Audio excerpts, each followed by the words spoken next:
establish a few things before we jump into this particular message this morning. This idea of being perfect. Some people may consider themselves a perfectionist. Maybe that's you.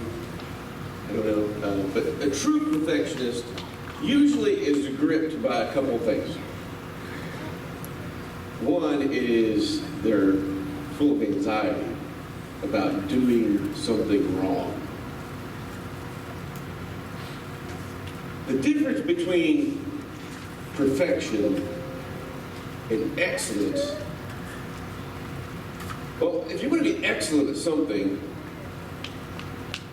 what do you first have to do? You first have to be pretty awful at something, don't you? You know, if we were to establish our education system sphere around this idea that perfectionism is where we wanted to land at, now, there's nothing wrong with being good at something, but we would actually destroy a child's ability to learn. Because what's the first thing that has to happen when you learn to walk? You know, you fall. You have to walk pretty terribly first, right? Same with talking. Same with riding a bike. You learn to crash first, right? Yeah, and then be able to get back up. These ideas, this idea that we are imperfect people,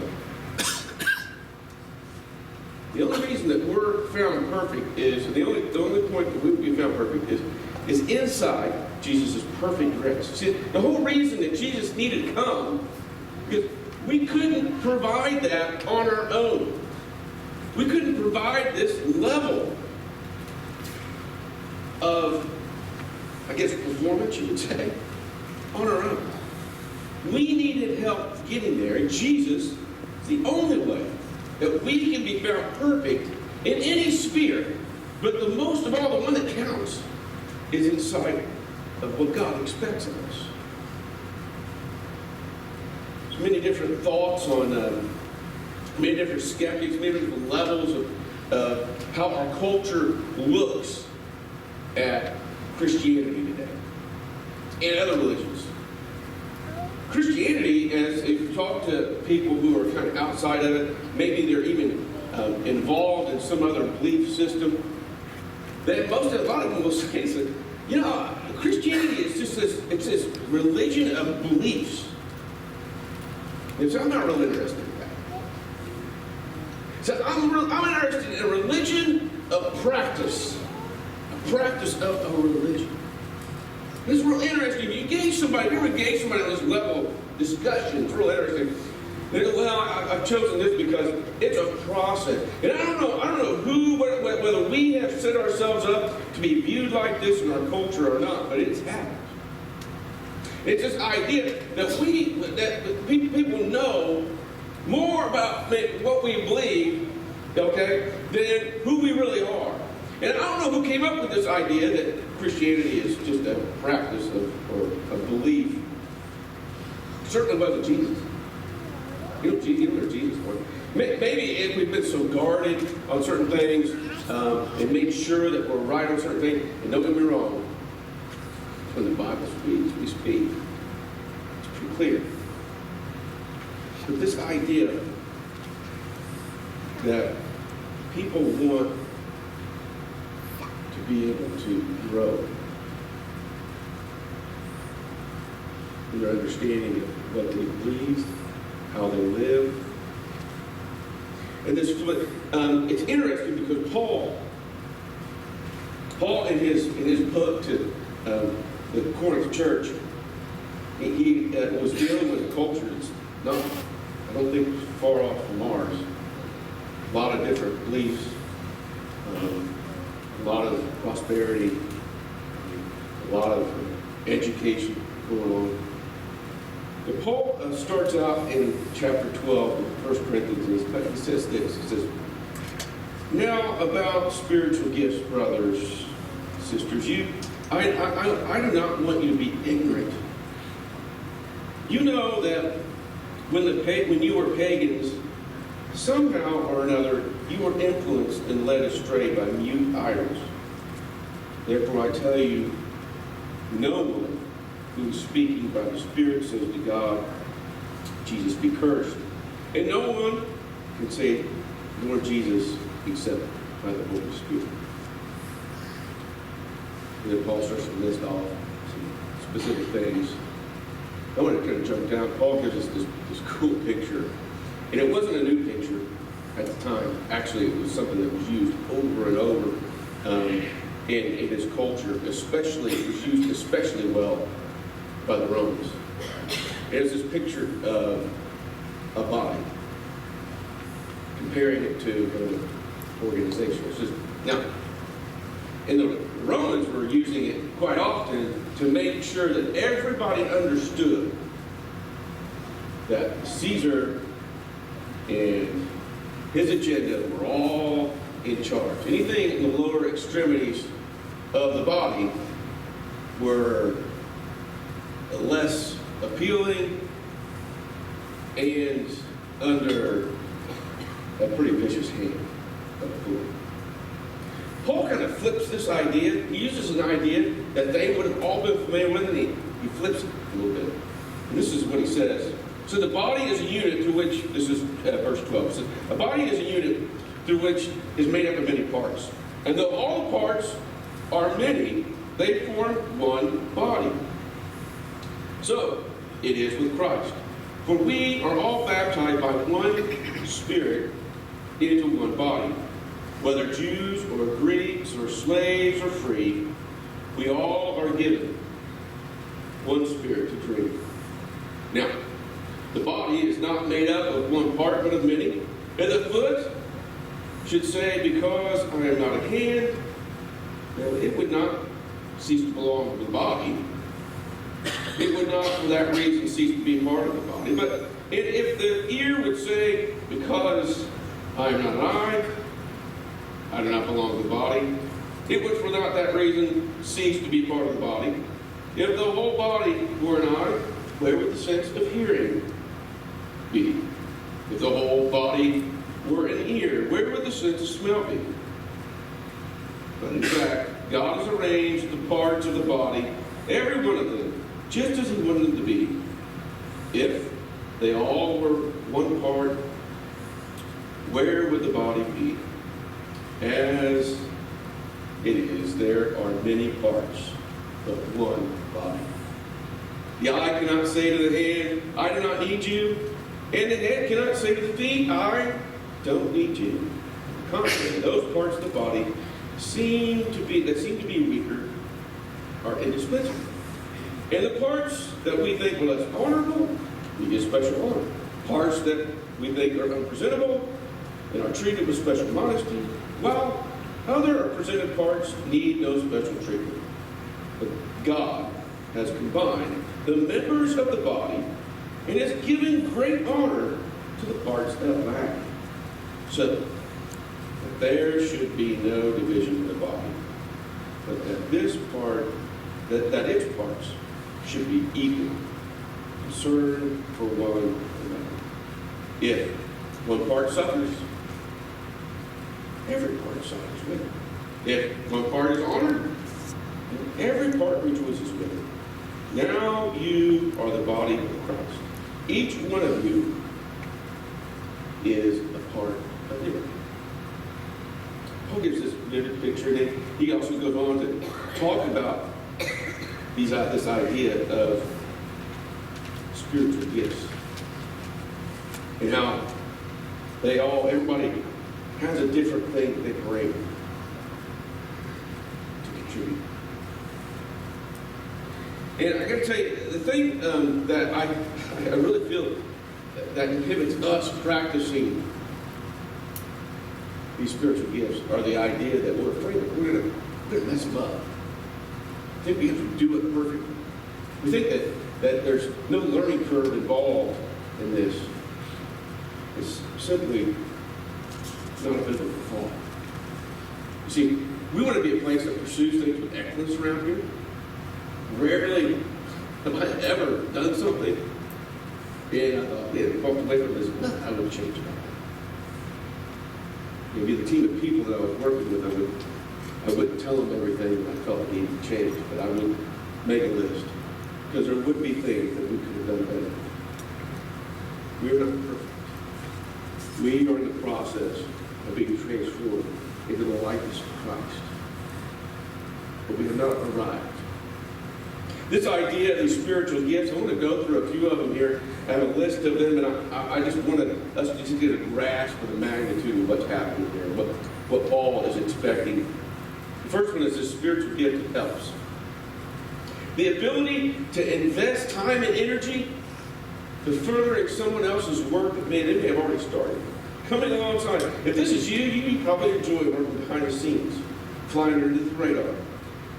Worked with people like this over the years. What a blessing they are. This is one of my gifts, my spiritual gifts. Maybe yours as well. The character of Joshua in the Bible, and his role with Moses. This is how this plays out in Exodus. Spiritual gift of hospitality.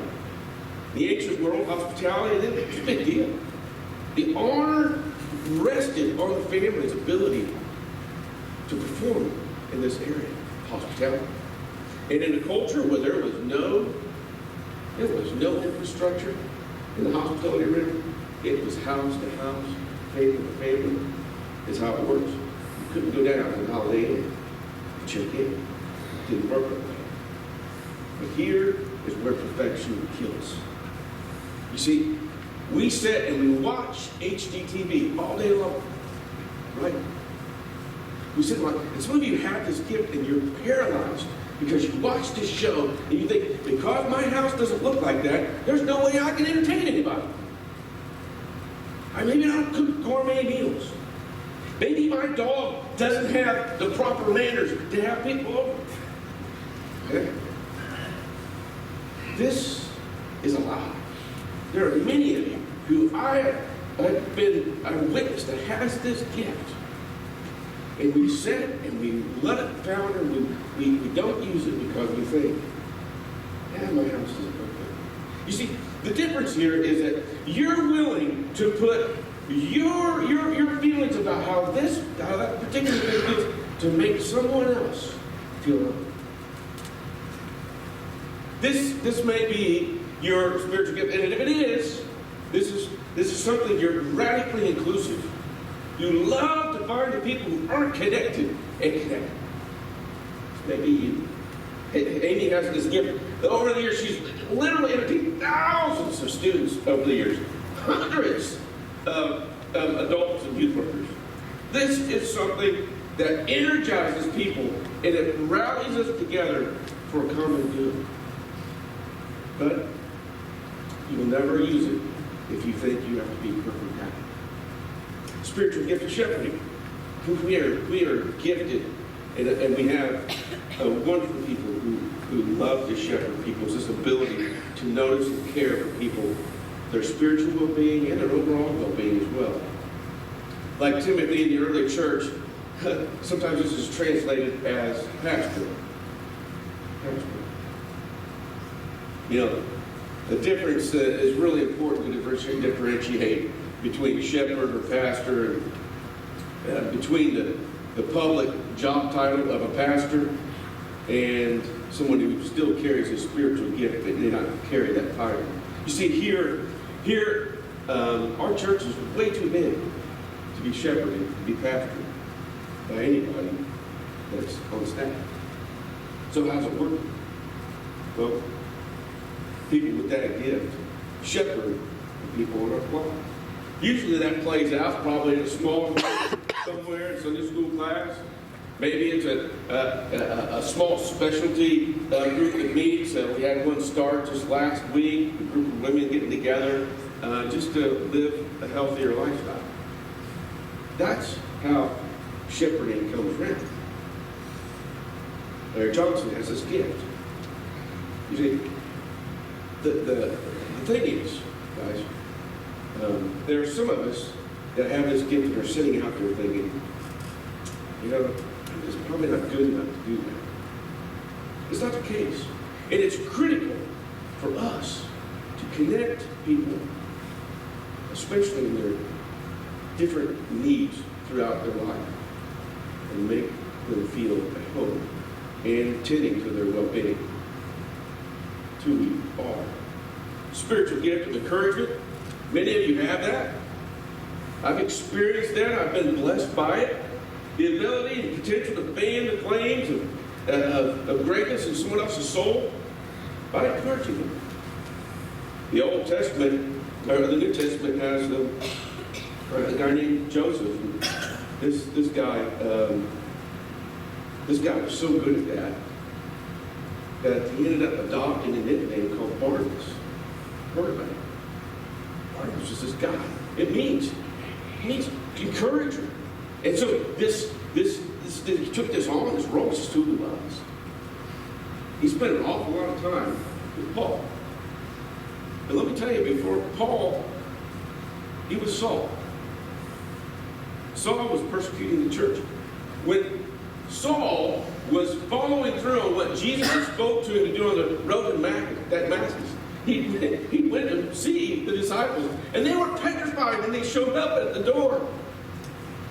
The only person that would talk to him was Barnabas. Barnabas also spent a lot of time with John Mark. It's interesting. Paul and John Mark, they had differences. They had fallout actually in ministry.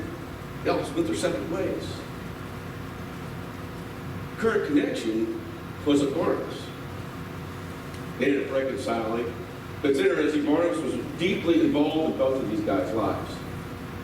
It's interesting, we can read through, and Barnabas probably didn't pen one word of the New Testament. But he worked with the two people who penned over half of them. So this spiritual gift is crucial. Maybe you're gifted in administration. This is a spiritual gift, I believe. The ability to bring order out of chaos. This is pretty cool. You love to plan recreationally. It's just what you do. Your mind works that way. You create set schedules, systems, routines that make everybody more efficient. I've been blessed by several of these people in our church. This could be your spiritual gift. But let me tell you, it's something that's learned over time, and you will never arrive. You'll never be perfect. It's a process. The New Testament gives this word, the Greek gives this word, and the word translates into helmsman. It is someone who would make sure the ship remained on course precisely during its entire voyage.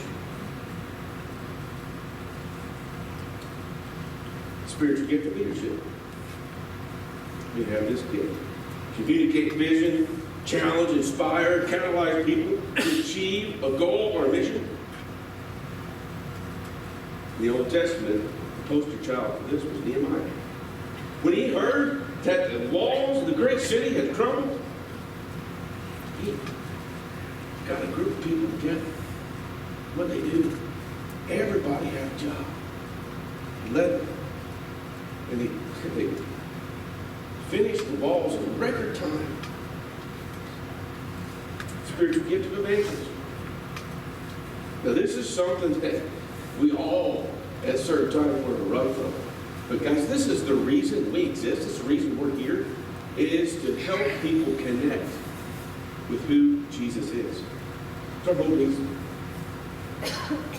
And unfortunately, everybody is called to do this. It's pretty clear. You think, you're wrong, Rob. That's your job. Listen, I've seen some of you do this and you don't even know it. Practice. Practice, practice, practice. Not perfection, practice.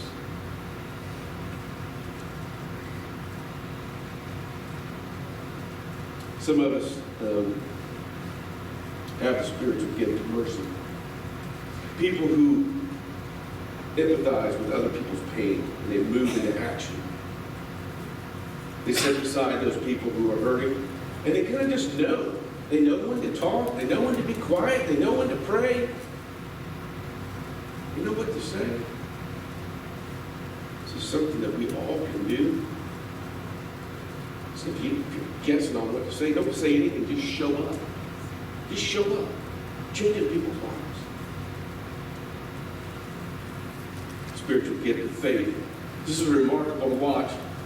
This special ability to have a vision and to have confidence in what God's plan is and His direction, the future. You might know the story of the Old Testament.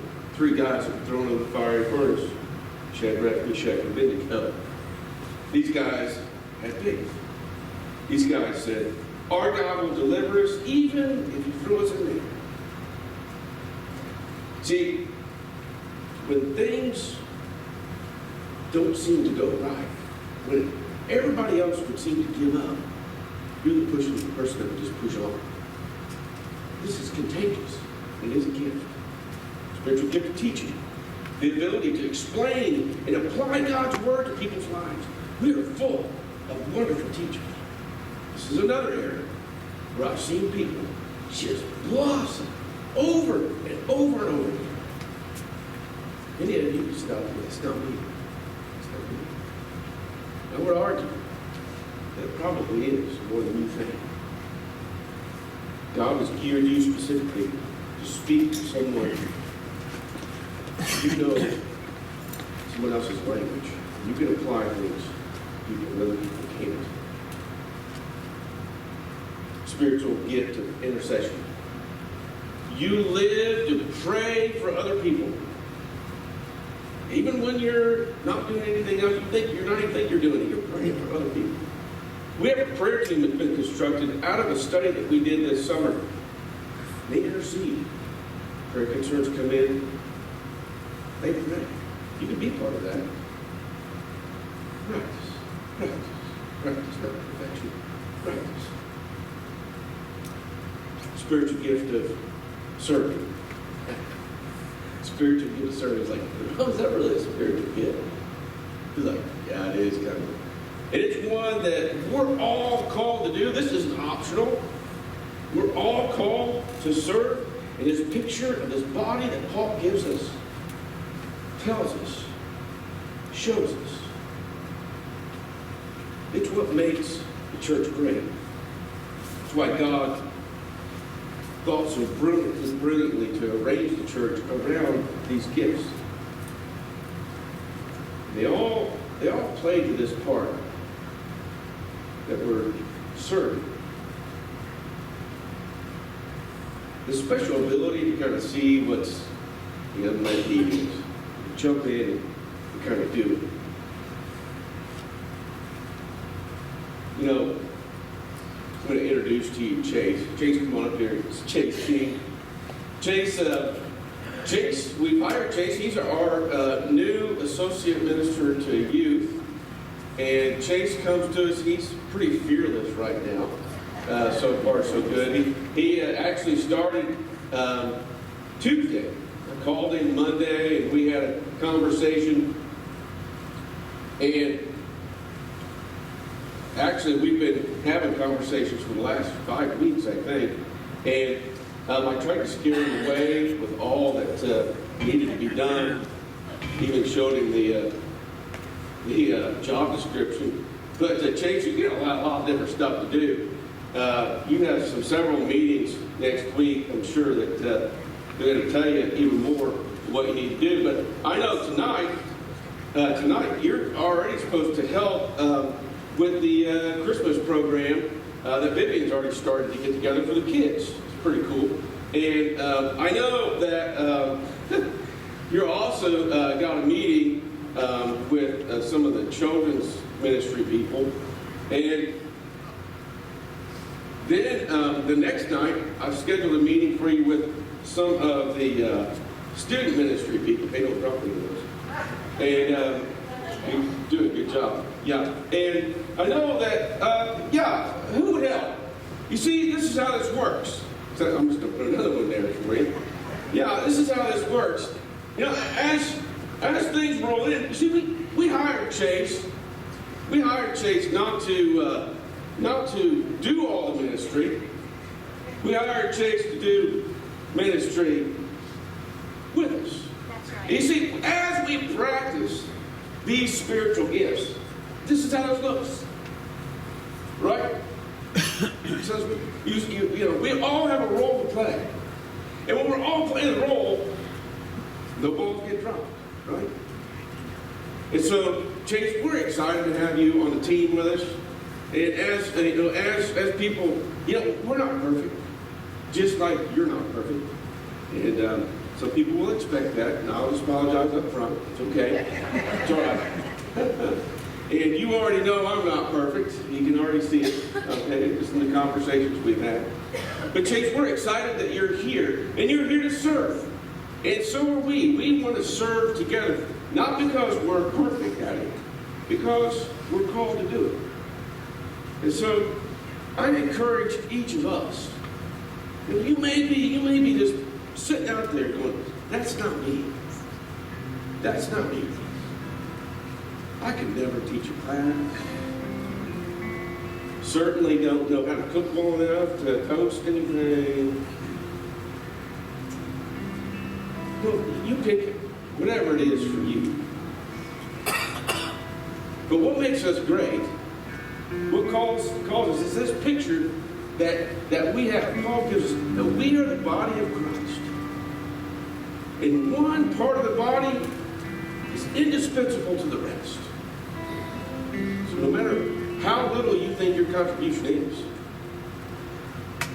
Jesus sees it. He says, well done, good servant. Close your eyes with me. God, we thank you now that we can be people who aren't perfect. You called us not out of perfection. You called us out of our mess, out of our deepest, darkest sins. And you called us from the cross. You said, I love you. And so, God, as we are imperfect people trying to do work for a perfect God, we do that inside of your grace, love, and you have for us. And so, God, we offer our gifts to you just now, the ones that you've given us, to explain who you are to the rest of the world who doesn't know. We ask all this in Jesus' name.